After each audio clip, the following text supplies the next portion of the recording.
Guys, അപ്പോൾ ഇന്ന് നമ്മളെന്തായാലും കാശി വ്ളോഗ്സിലേക്ക് എല്ലാവർക്കും സ്വാഗതം. അപ്പോൾ നമ്മൾ ഒരു ഹോമറിനാണ് കൊടുത്തിട്ടുള്ളത്. അത് ഇവരല്ല കേട്ടോ, ഞാൻ ഹോമറിനെ കാണിച്ചു തരാം. അപ്പോൾ നമ്മളെന്തായാലും ഹോമറിനെ കാണിച്ചു തരാം. ഹോമർ നമ്മൾ ചേവലാട്ടോ വാങ്ങിയിട്ടുള്ളത്. അപ്പോൾ ഹോമർ നമ്മൾ കാണിച്ചു തരാം. അപ്പോൾ നമ്മൾ ഹോമറിനെ കൊടുത്തിട്ട് 2-3 ദിവസമായി. ഇതാണ് നമ്മൾ ഹോമർ.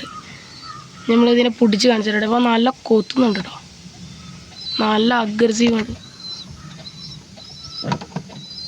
നല്ല കൊത്തുന്നുണ്ട്. അപ്പോൾ നമ്മളെന്തായാലും അവനെ പിടിച്ചിട്ട് കാണിച്ചു തരാം. അപ്പോൾ നമ്മൾ ഹോമറിൻ്റെ കണ്ണുണ്ടല്ലേ, കിഡിലും ഹോമറാണ്, റേസിംഗ് ഹോമറാണ്. അപ്പോൾ ഇത് നമ്മൾ ഒരാളടുത്തുനിന്ന് വാങ്ങിയതോട്ടോ, ചെറുക്കൊക്കെ വെട്ടിയിട്ടുണ്ട്. അപ്പോൾ ഇവനെ നമ്മളൊരു പെടക്ക് സബ്ജൻ ഇടാൻ വിചാരിച്ചിട്ടുള്ളത്. അപ്പോൾ ഇവനെ എന്തായാലും ഉറപ്പിച്ച് വെച്ചതാണ്, ഉരത്തിട്ടുണ്ട് പ്രാവ് എന്തായാലും.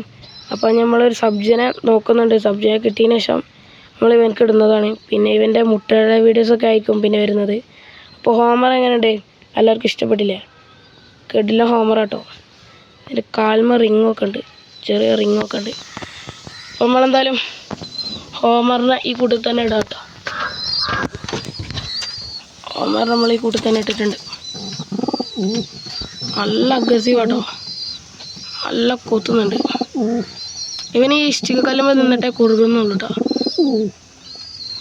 നല്ല കൊത്തുന്നുണ്ട്. അപ്പോൾ എന്തായാലും എല്ലാവർക്കും കാശി വ്ളോഗേഴ്സ് ഇഷ്ടപ്പെട്ടെന്ന് വിചാരിച്ചു. എല്ലാവർക്കും ഇനി ഇവൻ്റെ പെടനെ ഇട്ടിട്ടുള്ള വീഡിയോ ആക്കും, ജോഡിയാക്കുന്ന വീഡിയോ ആയിരിക്കും എന്തായാലും ഉണ്ടാവുക. എല്ലാവരും ലൈക്ക് ചെയ്യുക, ഷെയർ ചെയ്യുക, സബ്സ്ക്രൈബ് ചെയ്യാം. അപ്പോൾ നമ്മളെന്തായാലും ഇടുന്ന വീഡിയോ എന്തായാലും വെച്ചാൽ ഒരു കണ്ടൻറ്റാണ്. നമ്മൾ പ്രാവിനെ ആദ്യമായിട്ട് വിടുന്ന പറവപ്രാവുകളെ ആദ്യമായിട്ട് നമ്മളിവിടെ വിടാൻ പോവുകയാണ്. ആ വീഡിയോ നമ്മളെന്തായാലും അടുത്ത വീഡിയോ ആയിട്ട് വിടുന്നതാണ്. അപ്പോൾ എല്ലാവർക്കും ഇഷ്ടപ്പെടുന്നെങ്കിൽ ലൈക്ക് ചെയ്യുക, ഷെയർ ചെയ്യുക, സബ്സ്ക്രൈബ് ചെയ്യുക. എല്ലാവർക്കും